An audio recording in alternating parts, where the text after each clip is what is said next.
les conditions dramatiques de travail et de vie des employés dans les sociétés de la zone franche au Togo préoccupent le mouvement en matière de texte et interpellent tous à agir. Mais personne ne comprend le mutisme, l'indifférence ou le silence des autorités togolaises. On dirait qu'elles sont complices. On dirait qu'elles sont coupables. Parce que devant les traitements inhumains, les traitements cruels, les traitements dégradants, parce que ce que les employés subissent dans les sociétés de la zone franche n'est pas l'un de l'esclavage des temps modernes, c'est de l'exploitation humaine. Et c'est une atteinte à la dignité humaine. Allez-y voir. Mais les opérateurs ou les promoteurs de ces sociétés sont comme des rois, sont comme des monarques, sont comme des autocrates qui, au quotidien, maltraitent nos compatriotes, qui violent leurs droits, les droits socio-économiques. On dirait, au Togo, ça ne dit rien. Les citoyens qui sont laissés pour compte, qui sont abandonnés à leur triste sort. Personne pour préserver leurs droits, personne pour les protéger. Les dénonciations des associations de défense des droits de l'homme, les saisines devant les différents acteurs du gouvernement ne touchent pas le cœur des dirigeants. On dirait que les Togolais sont vendus à ces expatriés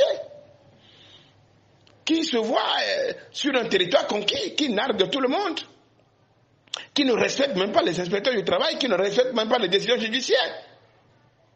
Alors comment peut-on admettre cela? Mais le Togo est pour eux un terrain conquis où ils se permettent de faire de n'importe quoi. Ils viennent faire leur business, ils rapatrient leurs fonds dans le pays, dans leur pays d'origine. Non, mais je crois assez, c'est assez. Et ça, tous les Togolais sont concernés, même ceux qui ne travaillent pas dans la société des autres sont concernés. À cette allure, nous sommes méprisés. À cette allure, nous n'avons plus le droit de vivre. C'est comme si ces gens ont le droit de mort ou de vie sur nous. Notre dignité est bafouée. Et c'est ce que nous constatons au quotidien dans la société de la zone franche. Les gens travaillent, sans repos. Les gens sont payés de manière normale, de manière injuste, de manière arbitraire, les licenciements abusifs. Et tout ce qui se passe dans la société de la zone franche, ça n'a rien de dignité humaine, de respect de dignité humaine. Le code du travail n'est pas respecté, la convention collective n'est pas respectée, rien n'est respecté par ces promoteurs de la zone franche, par ces opérateurs. C'est pourquoi le mouvement Matel, nous ne cessons de marteler cela. D'ailleurs, c'est la raison d'être de l'opération Zone Franche Désert, qui commence du 4 mars au 8. Du 4 au 8 mars, que personne ne n'aille au boulot, que personne ne se présente dans la zone franche. Et c'est un sacrifice que nous vous demandons. Sans le sacrifice, rien n'est possible. C'est un sacrifice pour votre vie et la vie des générations futures, de vos descendants, parce qu'ils vont travailler dans ces sociétés.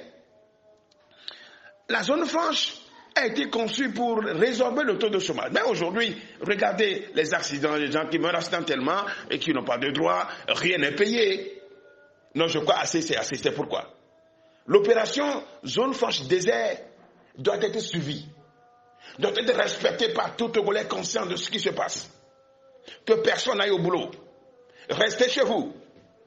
Oui, ce que vous allez manger, oui, c'est pour aujourd'hui, mais pour demain, les jours à venir. C'est la raison d'être de l'opération Zone Franche Désert. Que la providence divine veille sur vous et veille sur le Togo, pour que les meilleures conditions de travail et de vie soient désormais acquises pour tous ceux qui travaillent et ceux qui travailleront dans les sociétés de la zone franche.